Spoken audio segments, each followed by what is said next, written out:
Hello friends, मैं doctor Kuldeep Mishra. आज का हमारा विषय है थ्रोम्बोज्ड पाइल मास। मित्रों, जैसा कि हम लोग जानते हैं कि पाइल मास दो तरह का होता है, एक्सटर्नल और इंटरनल। इन्हीं में से एक स्पेशल कंडीशन होती है जिस कंडीशन को हम थ्रोम्बोज्ड पाइल मास कहते हैं। मित्रों, थ्रोम्बोज्ड पाइल मास को कई नामों से जाना जाता है, जैसे thrombosed pile mass, one day pile mass, acute haemorrhoidal disease और पेरिएनल थ्रोम्बोसिस। मित्रों, इसको डायग्नोसिस बनाने के लिए हमें क्या साइन एंड सिम्टम्स दिखते हैं, इसके कॉजेटिव फैक्टर्स क्या हैं, इस बीमारी को कैसे ट्रीट किया जा सकता है, पूर्णतः इसका निदान क्या है, आज हम उसके बारे में जानेंगे। मित्रों, थ्रोम्बोज्ड पाइल मास ये एक तरह का थ्रोम्बस बनता है एक्सटर्नल और इंटरनल हेमोराइड में, जिसकी वजह से नोडुलर स्वेलिंग आ जाती है, लोकल में एडिमा होता है और ये सीवियर पेनफुल होता है। जब आप लोकल एग्जामिनेशन करेंगे तो ये जो नोड्यूल होता है वो पर्पल और ब्लूइश कलर का दिखता है। ये बनता ही से जो बीमारी है वो क्लॉट फॉर्मेशन की वजह से बनता है। एक्सटर्नल और इंटरनल हेमोराइड में मोस्टली एक्सटर्नल हेमोराइड में होता है, लेकिन कभी कभी इंटरनल हेमोराइड में भी बन सकता है। ये बहुत डेंजरस नहीं है, बट सीवियर पेनफुल होने की वजह से पेशेंट अप्रोच करता है डॉक्टर को और कहता है कि सर हमें पाइल्स हो गया है। उसको थ्रोम्बोज पाइल्स के बारे में नहीं पता होता, लेकिन जब आप लोकल एग्जामिनेशन करेंगे तो वहाँ पर पर्पल या ब्लूइश कलर की एडिमा दिखेगा, जो कि मटर के दाने की तरह स्टोनी हार्ड होता है। बहुत बार जो रिजॉल्विंग स्टेज में थ्रोम्बस होता है वो लंप की तरह दिखता है।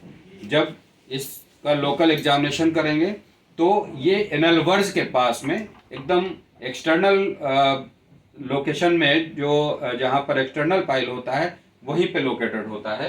मित्रों, ये सीवियरली पेनफुल होता है। पेन इनिशियली 24 to 40 आवर्स के लिए वर्षन होता है, देन ग्रेजुअली अगर छोटा थ्रोम्बस है तो सेल्फ रिजॉल्व भी हो सकता है।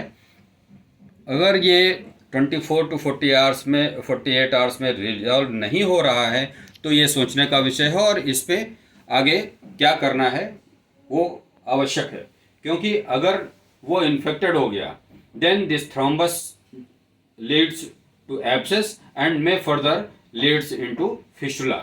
ये कंडीशन इस बीमारी को बढ़ाती है, इसलिए इससे सावधानी बरतना बहुत ज़रूरी है। अगर 48 घंटे में रिजॉल्व नहीं होता है तो इस थ्रोम्बस को रिमूव करना होता है। आइए अब देखते हैं इसके पीछे कारण क्या है।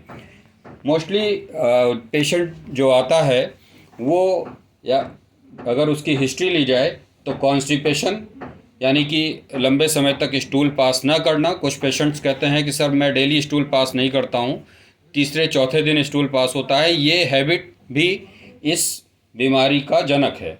स्टेनिंग, कुछ पेशेंट्स को जब वो मलत्याग के लिए जाते हैं तो ज़्यादा ज़ोर लगाना पड़ता है, म्यूकस बन रहा होता है या कुछ और कारण होते हैं कोलाइटिस वगैरह की वजह से, जिनको स्टेनिंग ज़्यादा करनी पड़ती है उनको भी ये थ्रोम्बोज्ड पाइल मास बनने के चांसेस रहते हैं। या किसी किसी की जैसे लॉन्ग ट्रैवलिंग या लॉन्ग सिटिंग जॉब है, उन लोगों को थ्रोम्बस बनने का चांस रहता है और थ्रोम्बोज्ड पाइल मास बन जाता है।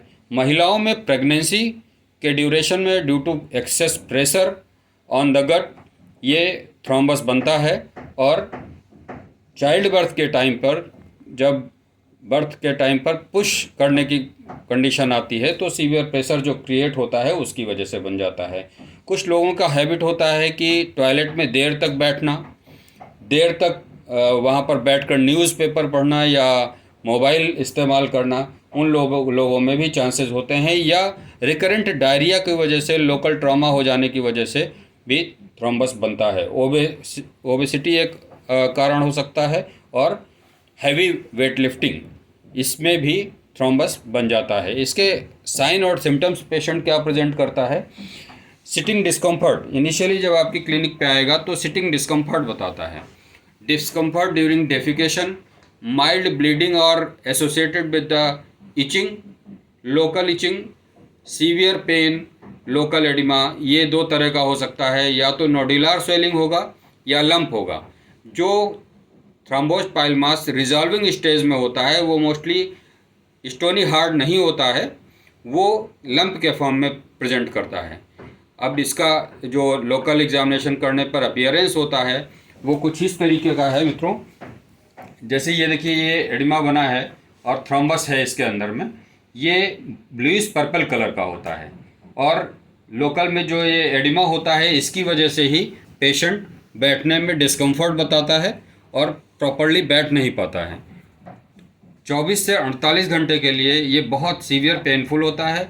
इसको उस ड्यूरेशन में अगर रिमूव कर दिया जाए तो पेशेंट को तुरंत आराम मिल जाता है। मित्रों, इस बीमारी से निजात पाने के लिए क्षारसूत्र एप्लीकेशन, या अगर नॉट बहुत बड़ी है तो क्षारसूत्र लाइगेशन एक अच्छा उपाय है। Thank you.